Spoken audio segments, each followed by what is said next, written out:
The chamber was silent, except for the faint drip of water along the stone walls.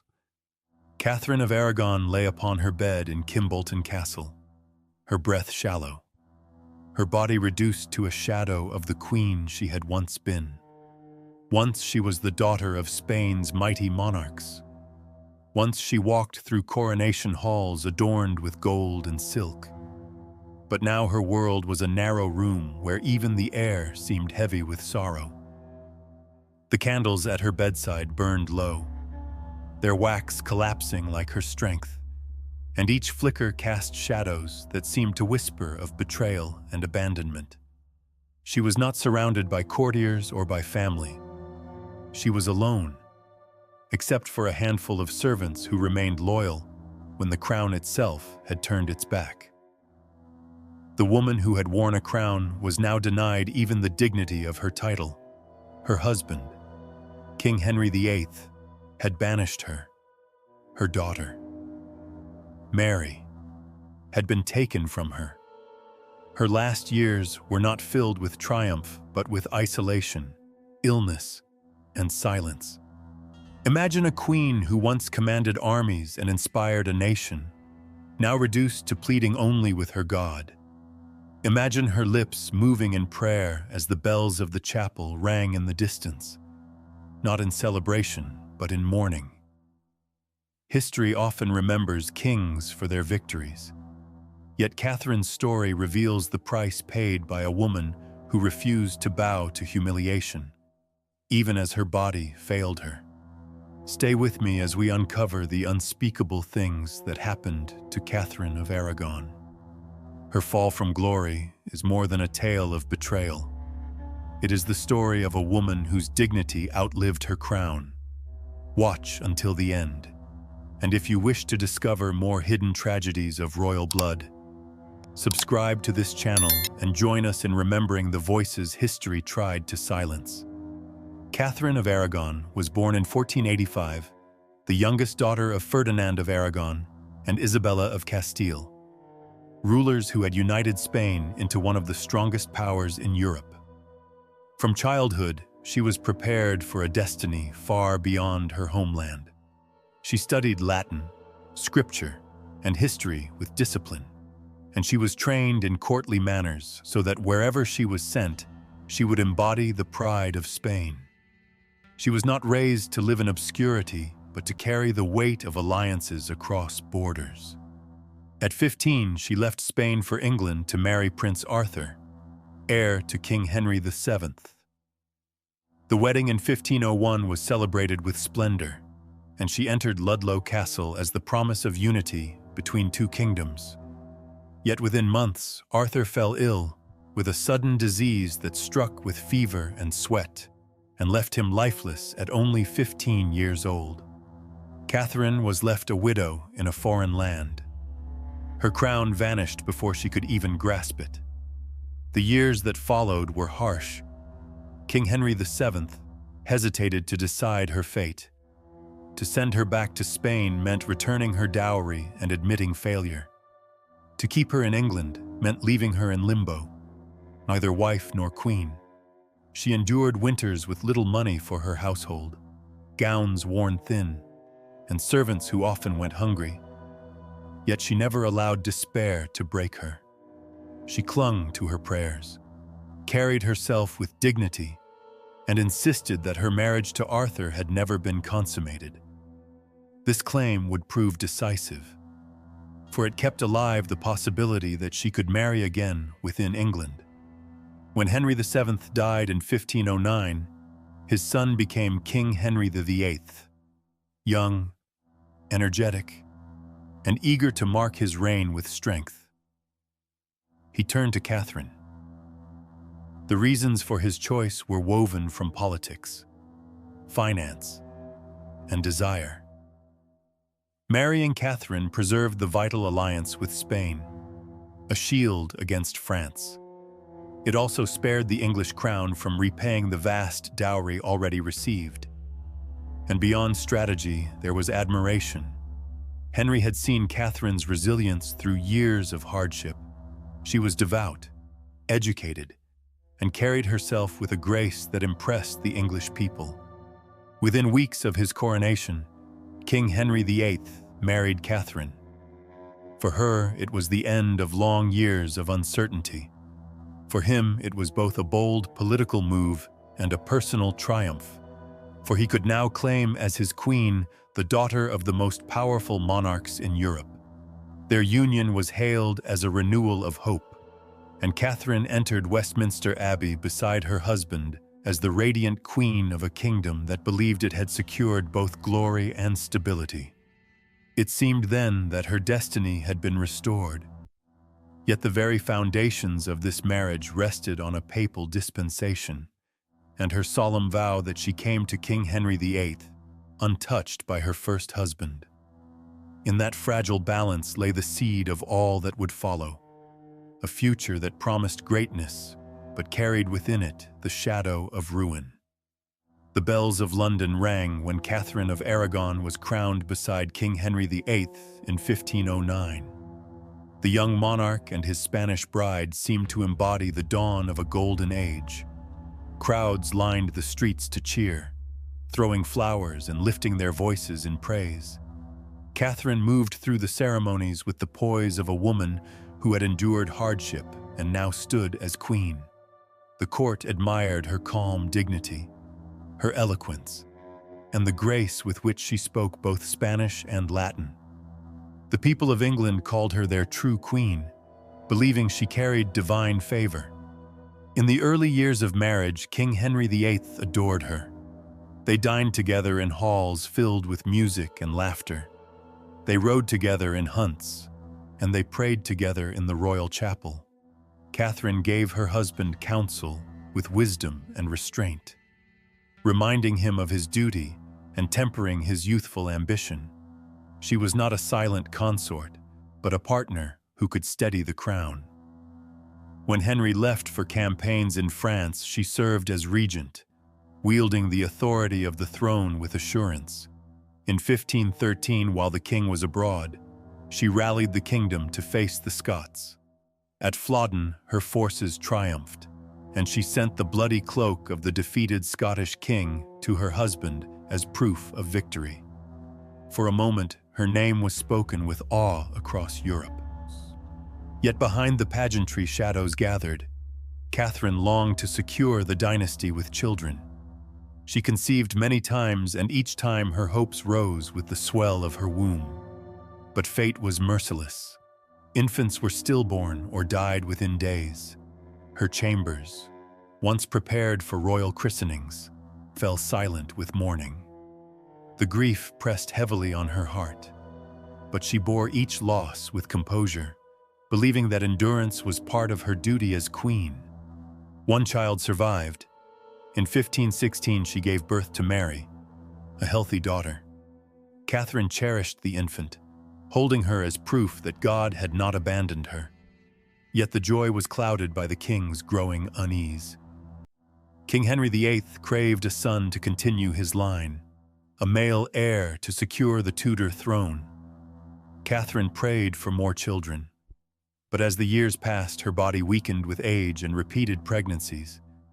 Each new disappointment deepened the rift between her devotion and his restless desire. Still, for 2 decades, she remained at the center of the English crown. She presided over courtly ceremonies, sponsored scholars, and promoted faith in a kingdom that watched her as an example of piety. Foreign ambassadors spoke of her with respect, noting her intelligence and her unshaken dignity. But within the walls of the palace, the seed of tragedy had already been planted. Catherine had given the king loyalty, wisdom, and love. Yet without a son, her crown began to tremble. The golden light of her reign was slowly giving way to the shadows that would consume her life. The years that once carried laughter and triumph began to shift into silence. Catherine of Aragon still sat beside King Henry VIII at banquets, but his eyes wandered and his voice no longer carried warmth when he addressed her. Around them, the court sensed the change. Those who had once bowed deeply before their queen began to hesitate, as if loyalty had become a dangerous choice.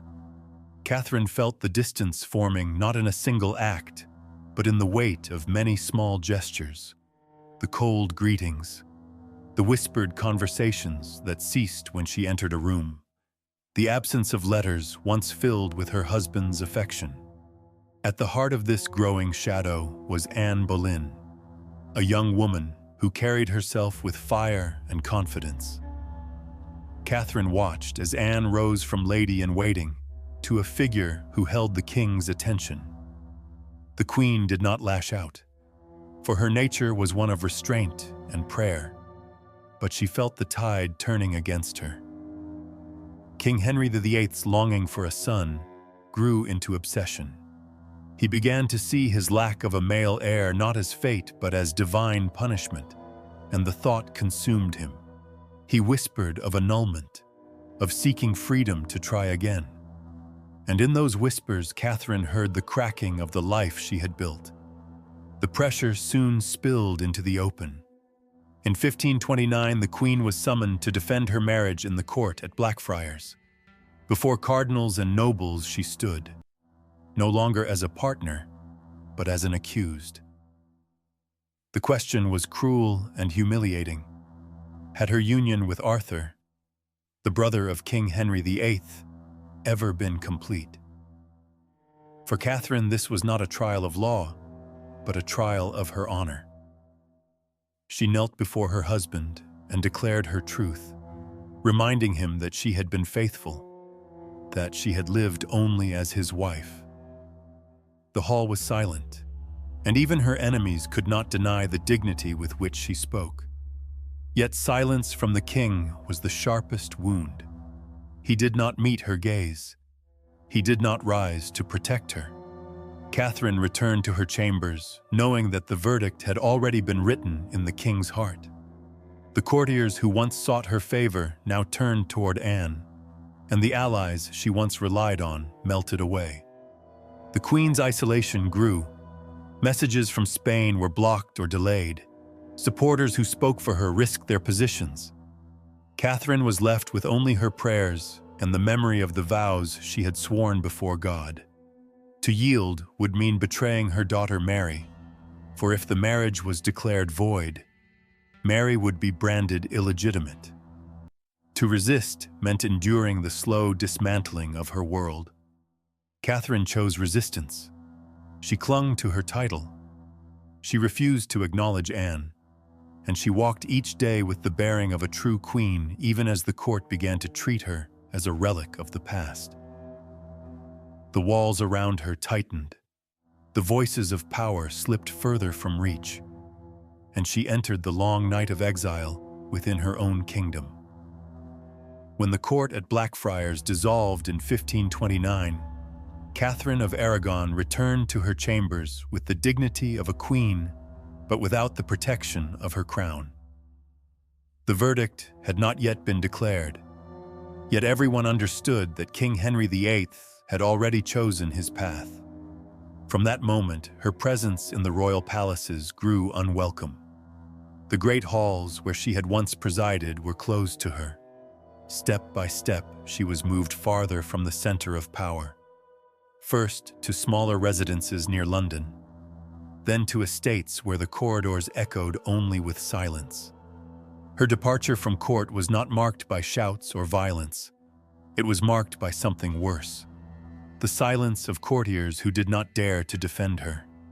The eyes of servants that looked down as she passed. The absence of the king who once walked at her side. Catherine felt the weight of abandonment heavier than chains. To the people she remained their true queen, but to the crown she was a woman to be set aside. The greatest cruelty followed when she was separated from her daughter. Mary was the child Catherine had fought for. The proof that her years of sacrifice had not been in vain. Now she was forbidden from seeing her, forbidden even from sending letters freely. The order struck Catherine more sharply than any illness. A mother who had already buried so many children was forced to endure life without the single daughter who remained. She prayed constantly for Mary's safety and whispered her name as if to call her spirit into the lonely chambers where she now slept. From one residence to another she was sent, each less hospitable than the last. The fires burned weakly, the walls smelled of damp stone, and her health began to falter. At Kimbolton Castle, the fortress that became her final prison, her body yielded to years of strain. Her chest throbbed with pain. Her breath came in shallow gasps, and her face grew pale with exhaustion. Servants who remained loyal watched her fade, powerless to ease her suffering. Physicians offered remedies, but no cure could mend a heart broken by betrayal or a body worn by sorrow. Catherine bore her decline with the same composure that had defined her reign. She refused to acknowledge Anne Boleyn as queen, even when threatened with harsher conditions. She answered each humiliation with calm resolve, declaring with her silence that truth was stronger than titles. The courtiers might strip her of honors, but they could not strip her of her conscience. In the stillness of Kimbolton, she became a figure of endurance. Each night, she prayed until sleep overtook her. Each morning, she rose, weakened but resolute, her hands trembling as she clutched her rosary. Her chamber was bare, yet within it lived a spirit unbroken. Catherine of Aragon, once queen beside King Henry VIII, was now a prisoner in her own kingdom, her body failing, her world shrinking, but her dignity intact. The winter air at Kimbolton was bitter, pressing through the cracks of the old stone walls. Catherine of Aragon lay in her chamber wrapped in heavy blankets, her body trembling with weakness. She had endured years of silence and exile, yet now the end drew near. Her attendants lit candles around her bed, their flames wavering as if they too struggled to remain alive. The queen who had once commanded halls filled with music and ceremony now faced her last hours in a room stripped of splendor. Her breathing was uneven, her chest rising and falling with effort. Pain radiated through her body, but she bore it with the same calm she had shown all her life. She asked her servants to read scripture aloud, their voices mingling with the crackle of the fire. Between prayers, she whispered the name of her daughter Mary, as if calling her across the distance that had been forced between them. Though the king had taken away her crown and separated her from her child, he had not taken her faith. On a small table by her side lay a letter she had dictated only days before. It was addressed to King Henry VIII. In it, she asked him to care for their daughter, and she prayed for his soul. She signed it not with anger, but with the grace of a woman who chose dignity over vengeance. Those who heard her words wept, for even in her final hours she showed compassion to the man who had abandoned her. As night deepened, her attendants drew closer, fearing each breath might be her last. She lifted her eyes toward the crucifix on the wall, her lips moving in silent prayer. The bells of the chapel tolled in the distance, a slow and solemn sound that filled the chamber with finality. Catherine closed her eyes, her face calm, as though she had surrendered not to despair but to peace.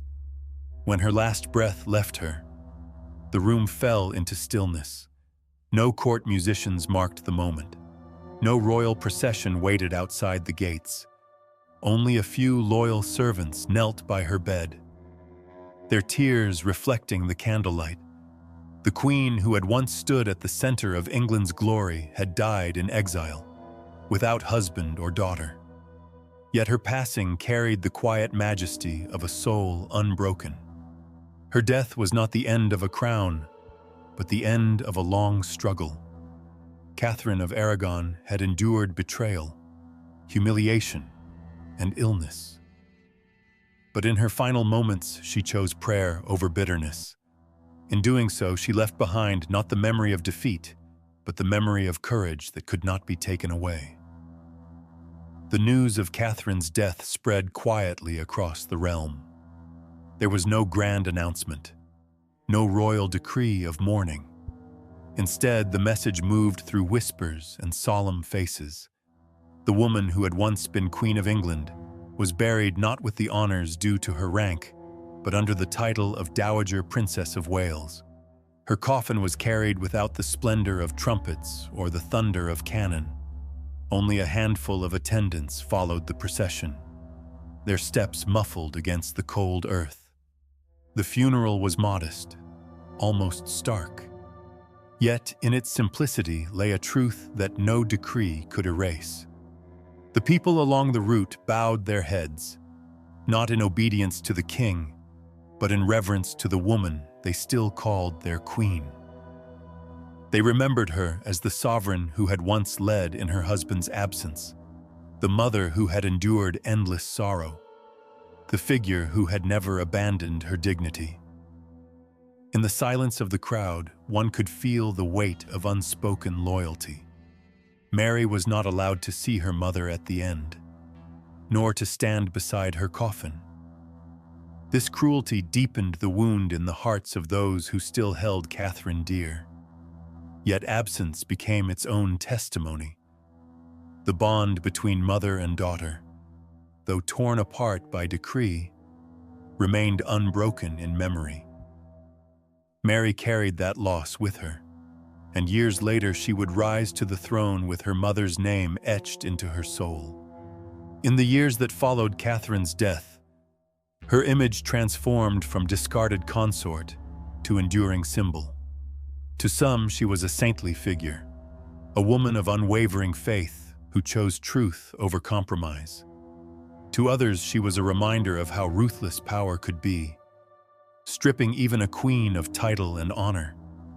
But to the people who had seen her walk among them, who had watched her carry herself with grace in the face of betrayal, she was simply their rightful queen.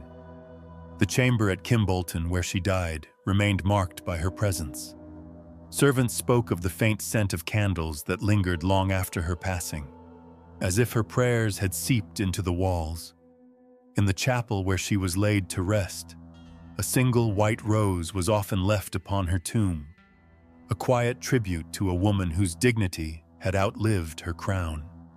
Catherine of Aragon's story is not only the tragedy of a queen cast aside, it is the testament of a woman who endured disgrace with strength, who clung to her faith and her daughter's honor, even as her body failed. Her name was diminished in official records, yet in memory it grew larger than the throne that had betrayed her. If you have walked with us through her life, from triumph to isolation and from pain to peace, remember her not as a forgotten wife but as a queen whose courage could not be destroyed. Share her story so it will not vanish into silence. Subscribe to this channel to uncover more voices history tried to bury. And let the echo of Catherine of Aragon remind us that even in exile a queen can remain eternal.